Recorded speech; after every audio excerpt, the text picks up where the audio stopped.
Salam à tous les Marocains où que vous soyez dans le monde. Dans cette vidéo, Projet du Maroc vous met la lumière sur la dernière actualité concernant l'opération de forage Stena au large de Larache. La plateforme de forage Stena Don est arrivée ce lundi 13 décembre au large de Larache. Propriété de Stena Drilling, celle-ci s'apprête à lancer un forage d'appréciation du gisement anchois dans le cadre du permis Lixus, détenu par la firme britannique Chariot. Je vous précise que cette opération censée durer 40 jours et devra confirmer le volume de ressources gazières, potentiellement évalué à 28 milliards de mètres cubes, évaluer la qualité du réservoir et la productivité du puits, mais aussi de l'élargir à d'autres éventuelles découvertes de gaz naturel extractibles et commercialisables. Donc 20 jours après son départ de la baie historique de Scapa Flow, Royaume-Uni, la plateforme semi-submersible Stena Don est arrivée ce lundi 13 décembre au large des côtes marocains, constatée par la consultation de Vesselfinder, une application de suivi du trafic maritime dans le monde. Le lancement de la campagne de forage est prévu à la mi-décembre 2021. Cette opération devra confirmer le volume potentiel de ressources gazières, évalué à 28,3 milliards de mètres cubes. Je vous souligne que la confirmation des réserves commercialisables coûtera 20 à 80 millions de dollars. Un expert indépendant en exploration énergétique sollicité nous apprend que le forage entrepris par la société anglaise est un processus d'appréciation à même de préciser la quantité de gaz qui pourra être extraite, avant son traitement puis sa commercialisation à travers le branchement au gazoduc GME. La décision de forer en haute mer n'a pas été prise à la légère car le ratio de comparaison du coût d'un forage onshore et offshore va de 1 à 5 voire parfois de 1 à 10.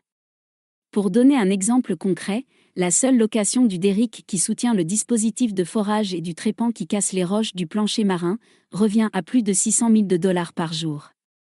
Sur le coût total du forage, l'expert indépendant avance une fourchette allant de 20 à 80 millions de dollars en cas d'aléas météorologiques et de difficultés d'accès au fond marin, qui, le cas échéant, ne manqueront pas d'allonger le délai de forage fixé au départ à 40 jours.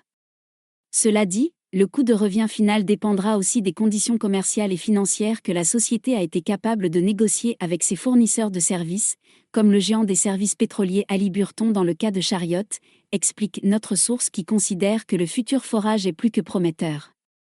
Je vous rappelle que la société anglaise a déjà signé un contrat de vente de gaz pour une durée de 20 ans avec un client étranger pour lui fournir 40 millions de pieds cubes par jour, soit 1,2 milliard par mois, et 14,4 milliards de pieds cubes par an. Cela correspond à 33 millions de mètres cubes par mois et 400 millions de mètres cubes pour une année entière. Un total proche des quantités promises par son concurrent Sound Energy à l'ONE, à qui la société devra livrer entre 300 et 350 millions de mètres cubes par année durant 10 ans. Une fois l'opération effectuée, Chariot Oil & Gas devra dévoiler tous ses résultats, car c'est une obligation liée à la cotation de leur titre à la Bourse de Londres. Et comme vous le savez, c'est le forage d'appréciation qui déterminera la quantité de gaz commercialisable. Sachant que le puits anchois creusé en 2009 par la société Repsol a donné des résultats provisoires très prometteurs, et qu'un communiqué de l'opérateur britannique datant de septembre 2020 a révélé qu'il fallait augmenter de 148% les estimations précédentes, le forage d'appréciation s'imposait.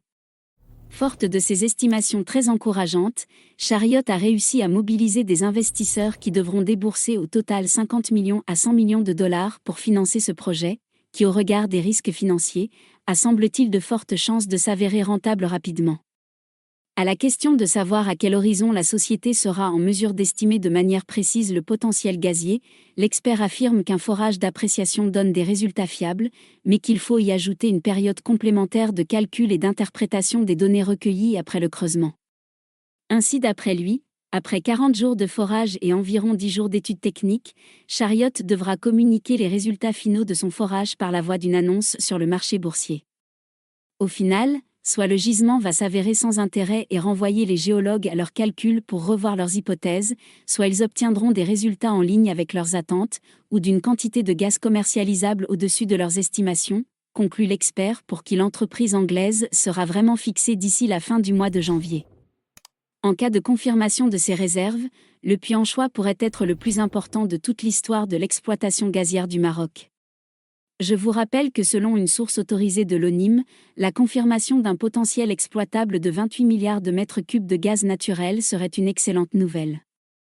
Pour conclure, dans toute l'histoire de l'exploitation gazière et pétrolière du Royaume, aucune société d'exploration nationale ou étrangère n'a jamais été en mesure de confirmer une découverte aussi importante en termes de volume gazier.